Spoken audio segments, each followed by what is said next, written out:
దివంగత ముఖ్యమంత్రి doctor YS Rajasekhar Reddy 16వ వర్ధంతి వేడుకలను అభిమానులు, ప్రజలు ఏపీ, తెలంగాణలో ఘనంగా జరుపుకున్నారు. వైఎస్ఆర్ వర్ధంతి సందర్భంగా మాజీ సీఎం వైఎస్ జగన్మోహన్ రెడ్డి, వైఎస్ భారతి, విజయమ్మ ఇడుపులపాయలోని వైఎస్ఆర్ ఘాట్లో నివాళులర్పించారు. ఈ కార్యక్రమంలో జగన్తో పాటు ఎంపీ అవినాష్ రెడ్డి, ఎంపీ గురుమూర్తి, మాజీ ముఖ్యమంత్రి నారాయణ స్వామి, అంజాద్ బాషా, ఎమ్మెల్యే ఆకిపాటి అమర్నాథ్ రెడ్డి, కుటుంబ సభ్యులు, వైఎస్ అభిమానులు పాల్గొన్నారు. మత పెద్దలు ప్రత్యేక ప్రార్థనలు చేశారు. మరోవైపు ఏపీపీసీసీ చీఫ్ వైఎస్ షర్మిల ఇడుపులపాయలోని వైఎస్ఆర్ ఘాట్ వద్ద కుటుంబ సభ్యులతో కలిసి నివాళులర్పించారు. వైఎస్ఆర్ వర్ధంతి సందర్భంగా రాష్ట్ర వ్యాప్తంగా పలు సేవా కార్యక్రమాలు నిర్వహిస్తున్నారు వైసీపీ శ్రేణులు.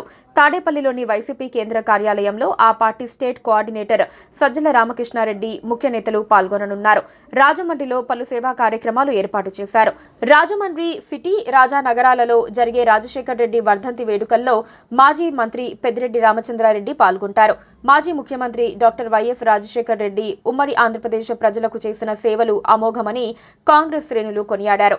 మంగళవారం మాజీ ముఖ్యమంత్రి రాజశేఖర్ రెడ్డి వర్ధంతి సందర్భంగా కాంగ్రెస్ పార్టీ ఆధ్వర్యంలో వర్ధంతి వేడుకలను నిర్వహించి రాజశేఖర్ రెడ్డి విగ్రహానికి పూలమాల వేసి నివాళులర్పించారు. ఈ సందర్భంగా పలువురు కాంగ్రెస్ శ్రేణులు మాట్లాడుతూ ముఖ్యమంత్రిగా వైఎస్ రాజశేఖర్ రెడ్డి ప్రజల హృదయాల్లో చిరస్థాయిగా నిలిచారని వారు పేర్కొన్నారు.